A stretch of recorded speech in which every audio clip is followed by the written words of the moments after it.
This carrot cake has no flour, no refined sugar, and there's no baking at all. We'll use fresh carrots, oats, nuts, and dates to get this rich, satisfying, healthy dessert done in no time. I'm Shrikant Singh and welcome to our channel Happy Belly Fish. Making this carrot cake is very easy. It's really simple. Your kids can help make it too, other than the part when they have to clean up the mess. We'll start by preparing the ingredients we need for the icing because it's the part that will take the longest amount of time. This is the creamy layer that goes on top of the cake. For this, soak around 100 grams of cashew nuts, and this will soften the cashew and help you get a smoother paste when we blend them later. Let them soak for around 2 hours. Set this aside and now we'll move on to making the base of this carrot cake.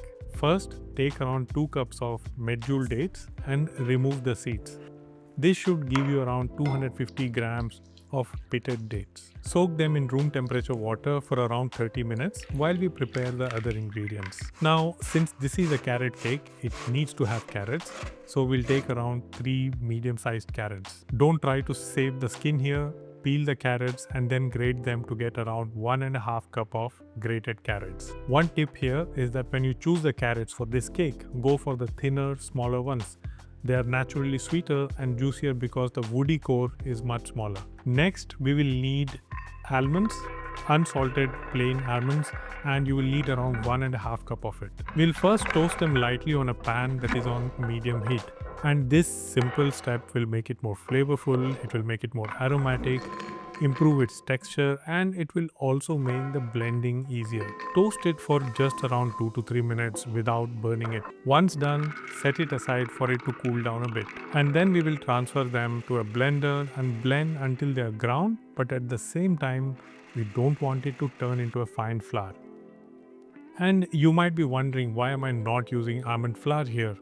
The reason is simple.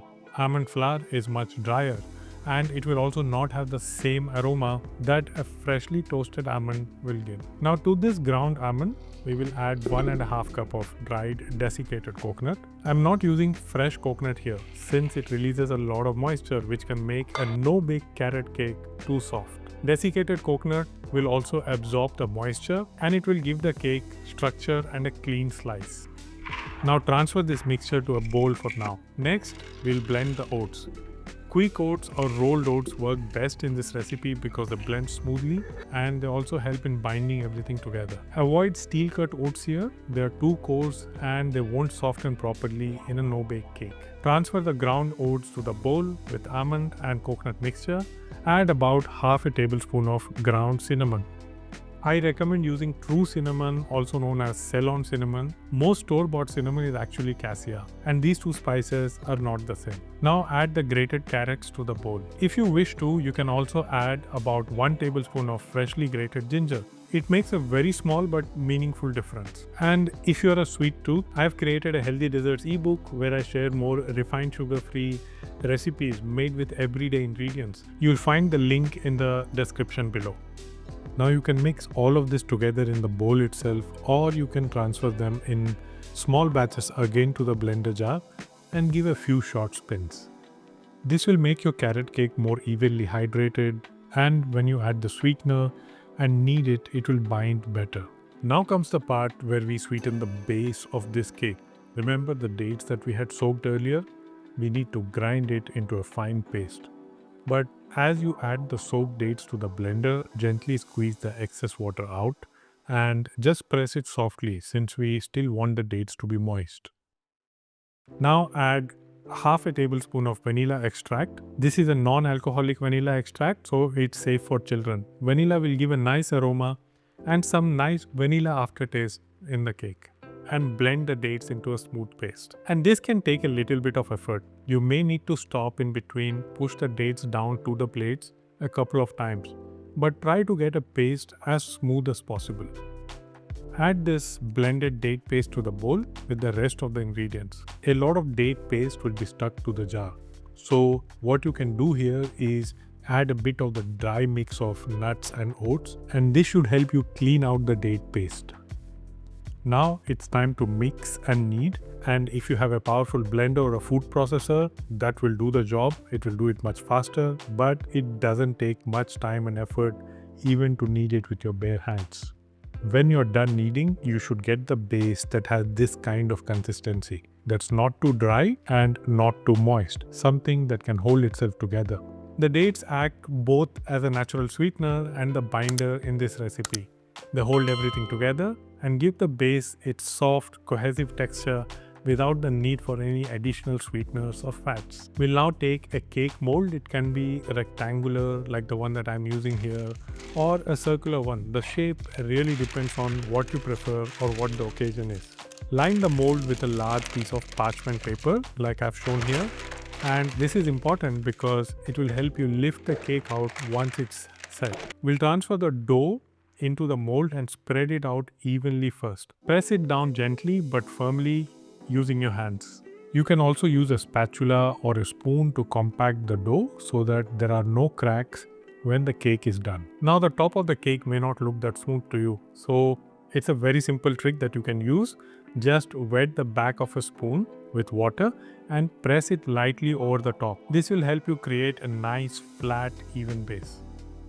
At this stage, the base of the cake is ready and you can actually enjoy it like it is, even without an icing. However, to give it more firmness and to make the slicing easier and cleaner, we'll freeze the base for around 1 to 2 hours max. Don't freeze it overnight, don't freeze it for longer than that, because then the cake will become too hard. You may not even be able to cut it. Also, cover the top with a plate or fold that extra parchment paper into it. While the base is freezing, let's prepare a simple cashew nut icing. Take the soaked cashew nut and drain the water. If you have soaked it overnight or for really long, then it might start to smell, so you might want to rinse it once. I have soaked it for just around 2 hours, and now I will add the cashews to the blender.